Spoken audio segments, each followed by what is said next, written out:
The house had barely gone quiet after the funeral when the noise started again, just in a different form. It wasn't mourning this time. It was excitement dressed up as grief, and it came from people who had already decided they deserved more than anyone else in the room. The narrator watched his wife sit near the window, still holding on to the last cardigan her grandmother had worn. Outside, cars kept pulling into the driveway. Not friends offering condolences anymore, but family members arriving with the energy of investors at an open auction. His two mother-in-laws were already in motion. They weren't whispering or waiting for legal clarity. They were talking loudly, confidently, as if the estate had already been signed over in invisible ink only they could read. One of them was flipping through luxury travel brochures, circling destinations with a pen like she was assigning herself rewards.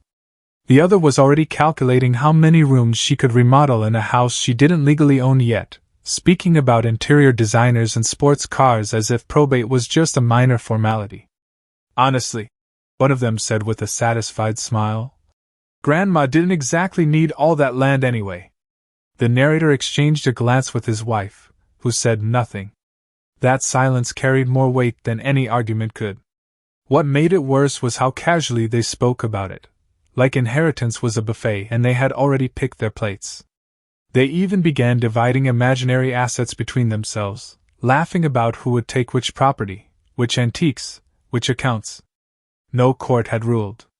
No documents had been read. But in their minds, victory was already a finished transaction. That was when the narrator remembered something his grandmother had once told him during a quiet afternoon years ago, when she was still strong enough to laugh at family politics. She had said, "The greedy don't wait for truth. They run ahead of it, and fall harder when it arrives." Back then, it had sounded like one of her playful warnings. Now it felt like a prophecy. She had also told him something else, something that made less sense at the time. "I've already spoken to the county. They'll know what to do when the time comes." At the time, he had assumed she was joking. Grandmothers often spoke in riddles and confidence they didn't explain. But now, standing in a house full of greedy certainty, he wasn't so sure. The day of the county hearing arrived faster than expected. The mother-in-laws showed up dressed like they were attending a celebration rather than a legal proceeding. One carried a folder neatly labeled with asset categories she had invented herself. The other brought printed property listings, already highlighting resale values in bright yellow ink. Inside the courthouse, everything felt too calm. The clerk behind the records desk didn't look surprised to see them. In fact, there was something almost amused in his expression, like he had been waiting for this exact group of people to arrive. The narrator sat beside his wife, who leaned slightly toward him and whispered, "Something about this feels wrong." And for the first time, watching the clerk reach for the oldest file on the table, he realized she might be right. The clerk opened the first folder slowly, almost theatrically, like he knew nobody in the room was prepared for what was coming. The mother-in-laws straightened in their seats immediately, exchanging confident looks. They still believed this was just paperwork, something that would bend in their favor if pushed hard enough. But the first page changed the air in the room. It wasn't a simple deed. It was a layered property trust, dated decades earlier, stamped and restamped with county seals that confirmed it had been updated repeatedly. The clerk didn't even look up as he began reading, as if he had done this many times before with other families who thought greed was a strategy instead of a flaw. The first condition appeared almost casually: any attempt to claim a specific pasture required completion of a county-managed agricultural obligation program. The mother-in-laws frowned, but didn't react strongly yet. They still thought it was a minor hurdle. Then came the second clause. To access another parcel of land, the claimant must personally organize the annual county charity chicken auction, including logistics, animal handling certification, and public participation. There was a pause. One of the mother-in-laws blinked. "Chicken what?" Before anyone could answer, the clerk simply continued reading.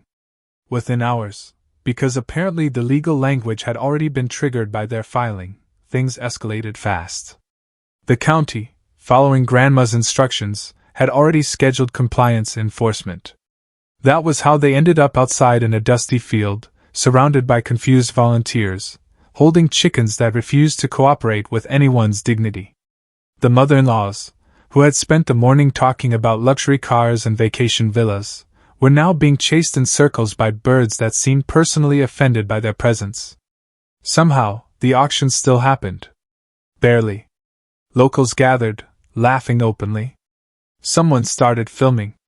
Within minutes, clips were circulating on social feeds with captions like, "Rich Family vs. Rural Chickens, County Edition." The narrator watched from the side, trying not to laugh too loudly while his wife covered her face in embarrassment. Even she was struggling now, not from grief, but from disbelief at how precisely her grandmother had engineered this situation. But the mother-in-laws were not done.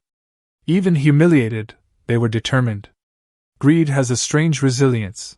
It survives embarrassment, logic, and common sense. Once the chickens were finally contained and the auction concluded with questionable success, they marched back into the courthouse demanding the real inheritance. That was when the clerk turned another page. This time, the requirement wasn't chickens. It was lawn care. Specifically, participation in the county's annual lawn mowing championship, held on the largest public estate in the district. Failure to participate would result in forfeiture of all pending claims on adjacent properties. The mother-in-laws froze. The narrator leaned back slightly, realizing something important. This wasn't random. It wasn't even punishment in the traditional sense. It was structured humiliation disguised as legal obligation. And somewhere in all of it, Grandma wasn't gone at all. She was still controlling the room. By the time the lawn mowing championship was announced, the entire county had started treating the situation less like a probate case and more like seasonal entertainment. Word spreads fast in small towns, especially when the wealthy try to act important and immediately get humbled by grass and machinery. The field was enormous, split into perfectly marked lanes, each with uneven patches that looked intentionally designed to cause chaos. The mother-in-laws arrived dressed completely wrong for the occasion, still clinging to the idea that appearances could override reality. One had sunglasses that screamed luxury lifestyle, the other wore shoes that clearly had never seen soil in their life. Both looked offended that grass had the audacity to exist in public. The narrator stood with his wife near the spectator area. What started as grief had slowly turned into something stranger, an awkward emotional mixture of sadness, laughter, and disbelief. His wife had stopped crying days ago. Now she just kept shaking her head like she was trying to wake up from a dream her grandmother had scripted in advance. The competition began. At first, it looked simple. Push a mower in a straight line. But almost immediately, everything went wrong. One of the mother-in-laws managed to steer directly into a decorative flower installation, sending petals flying like confetti at a disaster parade. The other tried to compensate by speeding up, only to discover that the mower had more power than her confidence, and less patience than her ego. The crowd began laughing openly. Not cruelly, but in that uncontrollable way people laugh when reality becomes too absurd to process logically. Someone in the back started placing informal bets on how long it would take before complete surrender. Meanwhile, the county records kept revealing more conditions. Every property tied to Grandma's estate came with character-based obligations. Not wealth-based. Not status-based. Service-based. Community-based. One clause required volunteer work at the senior center. Another required participation in town cleanup drives. Another demanded documented cooperation with local agricultural events. The narrator and his wife, almost without thinking, started fulfilling those conditions willingly. They helped fix benches in the park. They painted old fences. They spent afternoons talking with elderly residents who remembered Grandma with surprising fondness. And strangely, in the middle of all this absurd legal chaos, something softened between them. Shared exhaustion turned into quiet companionship again. Late at night, they would sit together and talk about Grandma, not as a source of inheritance, but as a person who had clearly seen everything coming long before anyone else did. The mother-in-laws, however, were not evolving. They were escalating. Every humiliation only made them more determined to win something that was increasingly shrinking out of existence. They treated every new requirement like an obstacle in a competition, only they believed they were winning. That was when the county recorder made an unexpected discovery in the archive system. A final sealed file, marked with instructions that had never been opened in public before. And for the first time, even the clerk looked slightly serious. The sealed file didn't feel important at first glance. It looked like every other dusty county envelope, except for the small handwritten note across the top that simply read, "Open when greed stops pretending to be logic." The clerk hesitated for the first time since the hearing began. Then he opened it. Inside was a recorded statement from Grandma herself. Not a legal document this time, but something far more personal. The video flickered onto the courtroom screen, and suddenly the room went quiet in a way that no judge could command. There she was, Grandma, sitting comfortably in what looked like her old study, completely calm, almost amused. She wasn't frail in the video. She wasn't confused or sentimental. She looked like someone who had already won a game nobody else realized they were playing. "I assume," she said lightly, "that at least a few of you are behaving exactly as expected." A few nervous laughs broke out in the room. The mother-in-law stiffened. Grandma continued, explaining it plainly. She had anticipated disputes. She had anticipated greed. And most importantly, she had anticipated exactly who would show up before the ink was even dry on her will. So she designed the estate not as a prize, but as a filter. Every property, every clause, every ridiculous requirement, chicken auctions, mowing competitions, community service obligations, was not random. It was a test. A slow, humiliating one. Not to punish, but to reveal character under pressure. The more someone tried to take without giving, the more they exposed themselves to public failure. The recording ended with a simple message: the estate was never meant to enrich the greedy. It was meant to redistribute value into the community she actually loved. When the clerk returned to reading the final legal summary, the outcome became clear. Because of repeated violations, non-compliance incidents, and documented misconduct during enforcement tasks, most of the claimed assets were automatically redirected. The narrator and his wife were named primary beneficiaries, not because they fought hardest, but because they participated honestly in every requirement without trying to bend it.